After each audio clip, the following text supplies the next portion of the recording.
लगातार इस दमन के खिलाफ लगातार एक बेमिसाल भी बनता जा रहा है।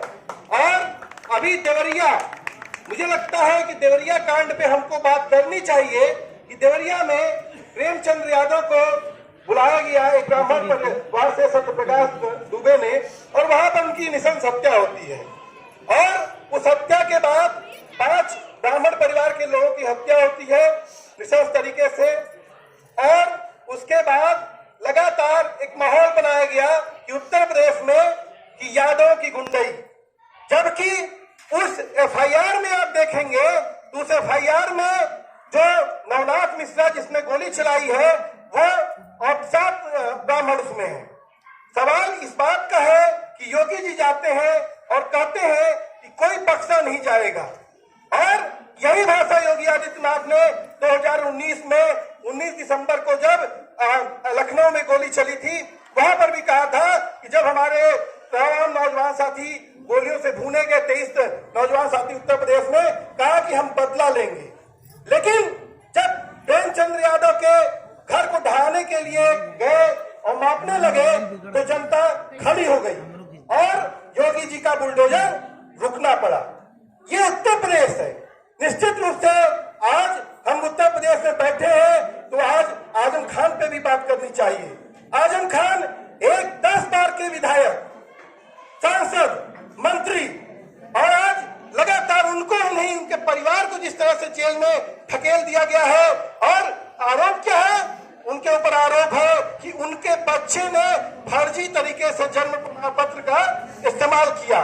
शायद उत्तर प्रदेश नहीं, देश नहीं, मुझे नहीं मालूम है कि दुनिया में जन्म को आइडेंटिफाई करना एनआरसी एनपीआर जो पूरा सवाल था वो यही सवाल था कि असम में इस तरीके से लोगों को दमन किया गया। आज उस परिवार को जेल में बंद कर दिया गया और आजम खान एक लोकप्रिय सांसद, विधायक, मंत्री और जेल में जाते हुए कह रहे हैं कि मुझे इनकाउंटर हो सकता है। आज उत्तर प्रदेश में अतीक अहमद और उनके भाई अशरफ को जिस तरीके से सड़क पर गोलियों से भून दिया गया, ये उत्तर प्रदेश है। लेकिन मैं साफ कहना चाहूंगा ये उत्तर प्रदेश वही उत्तर प्रदेश है कि जहां पर 2 अप्रैल 2018 को जब SC/ST एक्ट को कमजोर करने का प्रयास किया गया तो सबसे मजबूत और राजस्थान, उत्तर प्रदेश यही वो इलाका था जहां हमारे 13 नौजवान शहीद हुए। और शायद जब हम लोग आंदोलनों की बात करते हैं तो CA NRC किसान आंदोलन की बात करते हैं, मैं कहूंगा साथियों से कि 2 अप्रैल 2018 के भी उस आंदोलन का जिक्र किया जाए। ये शायद मोदी काल में, मोदी गवर्नमेंट में किसी की औकात नहीं हो गई थी। लोग रुक गए थे, घरों में दबक गए थे। लेकिन हमारे दलित नौजवानों ने जो 2 अप्रैल 2018 को भारत बंद किया, उसने इस बात को लाके खड़ा कर दिया कि नहीं, ये देश भारत बंद कर सकता है और अगर हमारे हक हकूक पे आप हमला करेंगे तो हम भारत बंद कर देंगे। और देखिए बुलडोजर का जो राज है, आज यही पर हमारे खिरियाबाग की हमारी माताएं बहनें बैठी हैं। और आज इसी महीने में मेधा जी ने कहा, प्रमोद भाई यहाँ बैठे अभी पिछले बात किए, और वहां पर जब हमारी माताएं बहनें सशक्त तरीके से खड़ी हो गई तो योगी आदित्यनाथ के बुलडोजर को वापस जाना पड़ा। तो कहते हैं, सही बात कह रहे थे मंगू जी, कि एक धारा बना दी गई है कि योगी मोदी ये नहीं जाएंगे, ये तो जमीन ले ही लेंगे, तो जान ले लेंगे। लेकिन नहीं, जब जनता सशक्त तरीके से आवाज देती है, खड़ी होती है। लेकिन मुझे लगता है इस बात में कि हमको बहुत सारे खातों में बांटा जाता है।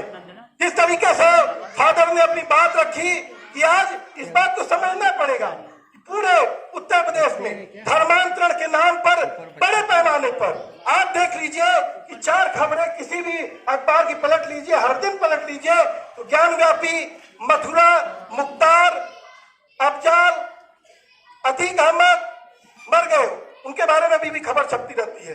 और आजम खान, आप इस नैरेटिव को आपको तोड़ना पड़ेगा। और ये नैरेटिव देवरिया कांड ने तोड़ दिया है। हम इस बात को कहते थे, यही योगी आदित्यनाथ जी है ना जो बोलते थे कि 1 के बदले 10 को मारो, ठोक दो, फैसला ऑन द स्पॉट। क्या हुआ? आपने हिंसा का जो माहौल बनाया, आज उत्तर प्रदेश में लोग हिंसा करने लगे हैं। उस हिंसा को कहीं से भी जायज नहीं ठहराया जा सकता है। लेकिन आप सुन जाइए, 190 लोगों को यहाँ पर गोलियों से भून दिया गया, मार दिया गया और लगभग 5,590 लोगों के पैरों में गोलियां मारी गई हैं। तो क्या जो आप हिंसा का माहौल बना रहे हैं, ये हिंसा आने वाले दौर में एक बहुत खतरनाक तरीके से जा रही है। और ये लोग दरअसल देवरिया जो कांड था, जिस तरीके से जाति हिंसा को भड़काना चाहते थे, ये यहाँ पर एक मणिपुर बना देना चाहते थे। लेकिन इस बात को भी मैं कहूंगा, कल बहुत विस्तार से इस बात हुई है कि उत्तर प्रदेश में दो जातियां जो एक कैंपेन चलाए उन्होंने कि दोस्त को छोड़ सबको जोड़, उसमें यादव और चमार, और इस नैरेटिव को जो इन्होंने पूरा माहौल बनाया, आज जाति जनगणना का आंकड़ा आ गया है बिहार में। यादवों के ऊपर, चमारों के ऊपर जो आरोप लगता था कि ये लोग बहुत कब्जा कर लिए हैं, 14% आबादी बिहार में आई है और 7 लाख आबादी तो जो कायस्थ की आई है, श्रीवास्तव की आई है। आप देखिए हर जगह सस्ता संसाधनों पे कब्जा का मामला है।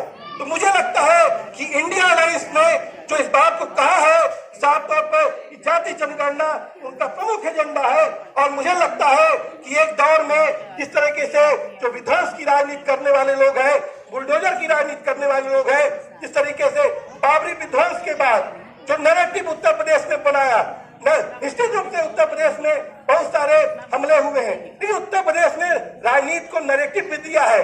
उत्तर प्रदेश ने जब मुलायम और काशी नाम की गठजोड़ ने उस पूरे सांप्रदायिक पूरे